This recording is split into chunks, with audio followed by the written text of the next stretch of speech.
वाले हैं pseudo elements के बारे में। जैसे हमने सूडो क्लास को पढ़ा था, सूडो क्लास का काम होता था किसी पर्टिकुलर स्टेट के बेसिस पर एलिमेंट्स को सिलेक्ट करवाना। वैसे ही सूडो एलिमेंट्स का काम होता है किसी एलिमेंट के स्पेसिफिक पार्ट की सीएसएस को चेंज करवाना। जैसे अगर मैंने बड़ा सा पैराग्राफ लिखा हुआ है और अगर मैं उस पैराग्राफ की सीएसएस में सिर्फ उसकी फर्स्ट लाइन का कलर चेंज करना चाहती हूँ या फर्स्ट लेटर का कलर चेंज करना चाहती हूँ या लास्ट लेटर का कलर चेंज करना चाहती हूँ, तो इस तरीके की चीजें करने के लिए हम यूज करते हैं सूडो एलिमेंट्स का। अब जैसे सूडो क्लास को एक कोलन की हेल्प से लिखा जाता है, हमारे सूडो एलिमेंट्स को हम 2 कोलन की हेल्प से लिखते हैं। वैसे अगर आप सिंगल कोलन लगाकर भी लिखेंगे तब भी आपका ब्राउजर एरर नहीं देगा, बट हम अपने डबल कोलन लगाकर ही प्रॉपर सिंटैक्स के साथ चीजों को लिखेंगे। सबसे पहले सूडो एलिमेंट्स में बात करते हैं फर्स्ट लेटर इस सूडो एलिमेंट की। फर्स्ट लेटर का काम होता है कि चाहे आपने कोई हेडिंग सिलेक्ट की है या आपने कोई पैराग्राफ सिलेक्ट किया है या कोई और चीज सिलेक्ट की है, उसके अंदर अगर आप फर्स्ट लेटर की, जैसे अगर मैंने एबीसी लिखा तो इसमें अगर मैं इस ए की प्रॉपर्टीज या ए की सीएसएस स्टाइलिंग को चेंज करना चाहती हूं तो उसके लिए मैं यूज करूंगी फर्स्ट लेटर का। इसका एग्जांपल देखते हैं। जैसे मेरे पास जो हेडिंग है कोरा, उसमें मैं चाहती हूं कि जो मेरा फर्स्ट लेटर है यानी क्यू, उसका कलर चेंज होकर ग्रीन हो जाए। तो उसको इंप्लीमेंट करने के लिए हम क्या करेंगे, सीएसएस के अंदर मैं जाऊंगी और अपनी जितनी भी H1 है उसमें डबल कोलन लिखने वाली हूं फर्स्ट लेटर।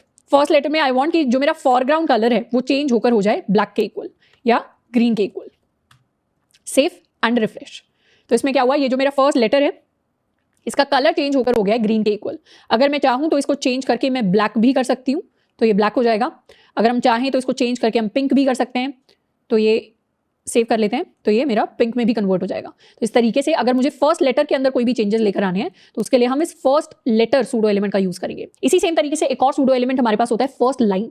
उसके लिए क्या करेंगे, क्लास में पैराग्राफ जो हमने क्रिएट किया था, दिस इज अ पैराग्राफ, ये जो मेरे पेज के लास्ट में मुझे दिस इज अ पैराग्राफ दिख रहा है, इसके अंदर क्या करने वाली हूँ, मैं एक बड़ी सी लाइन इसके अंदर इंसर्ट करते हैं। तो ये पैराग्राफ के अंदर बड़ा सा पैराग्राफ अब मुझे डिस्प्ले होकर दिखाई देगा। अभी ये पैराग्राफ क्या है, कंप्लीटली ग्रीन कलर का है, पर मैं चाहती हूं कि इसके अंदर जो फर्स्ट लाइन है पैराग्राफ की वो चेंज हो जाए।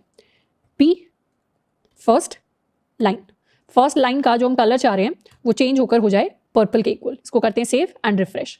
तो इसमें फर्स्ट लाइन का जो कलर है वो आपको चेंज होकर पर्पल के इक्वल दिख रहा है। सेकंड लाइन का कलर ऑल्दो अभी भी ग्रीन है, पर फर्स्ट लाइन का कलर चेंज होकर पर्पल के इक्वल हो गया है। हम चाहें तो इस कलर को चेंज करके रेड भी कर सकते हैं, सेव रिफ्रेश। अभी कलर रेड के इक्वल हो गया है, हम चाहें तो इसको चेंज करके ब्लू के इक्वल भी कर सकते हैं, तो ये कलर अब ब्लू के इक्वल हो जाएगा। तो इस तरीके से अगर कोई बड़ा सा पैराग्राफ होता है या कोई और चीज होती है जिसमें हम फर्स्ट लाइन का कलर चेंज करना चाहते हैं तो उसके लिए हम इस फर्स्ट लाइन सूडो एलिमेंट को यूज करेंगे। और एक और तीसरा काफी फेमस जिसको हम काफी बार यूज करेंगे सूडो एलिमेंट होता है, इसका नाम है हमारे पास सिलेक्शन।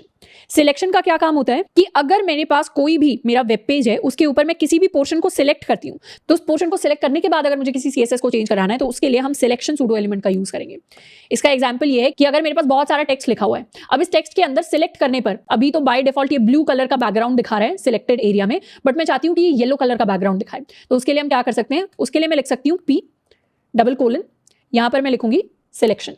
सिलेक्शन के अंदर मैं चाहती हूं कि मेरा बैकग्राउंड कलर कुछ येलोइश कलर ढूंढते हैं, बहुत लाइट सा येलो मुझे सेट करना है, समथिंग लाइक लेमन या लाइम ग्रीन हम ले लेते हैं एक बार।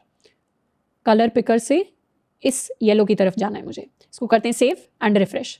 अब अगर मैं अपने पैराग्राफ में कोई पार्ट सिलेक्ट करती हूं तो अब मेरा बैकग्राउंड कलर जितना भी सिलेक्टेड पोर्शन है वो येलोइश बैकग्राउंड के साथ मेरे पास आएगा। क्योंकि पैराग्राफ मैंने यहां भी क्रिएट किया है पोस्ट में, तो यहां भी कुछ चीजें सिलेक्ट करूंगी तो वो सेम चीज मुझे यहां देखने को मिलेगी। सिलेक्टेड एरिया में बैकग्राउंड में मेरे पास येलो कलर आ रहा होगा, यहां भी येलो, यहां भी येलो आ रहा होगा। तो इस तरीके से सिलेक्शन सूडो एलिमेंट को हम यूज करते हैं सिलेक्ट होने वाले पोर्शन की सीएसएस चेंज करने के लिए। एंड जैसे हमारे पास सूडो क्लासेस बहुत सारी होती थी, वैसे ही हमारे पास सूडो एलिमेंट्स भी काफी सारे होते हैं जिनको आप जाकर एक्सप्लोर कर सकते हैं। बाकी 3 जो सबसे ज्यादा कॉमनली यूज है उनको हमने डिस्कस कर लिया है।